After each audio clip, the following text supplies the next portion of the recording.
माइकको तार छुडिएको छैन तपाईँले हेर्नु पर्दैन के हेर्नुस् माइकको तार छुडिएको छ है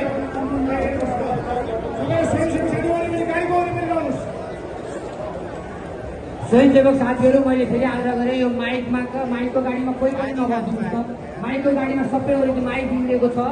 मैले फेरि आग्रह गरेँ यो तपाईँ हाम्रो सबैको साझा आन्दोलन हो त्यो आन्दोलन सफल बनाउनु पर्ने छ म स्वयंसेवक साथीहरूलाई केही घुसपेट हुन सक्छ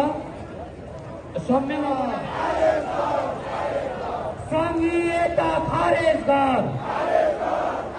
माइकको गाडी प्लिज यो गाडी अगाडि लाने हो त एकैछिन के गरेको यो मैले फेरि आग्रह गरेँ यो माइकको गाडी अलि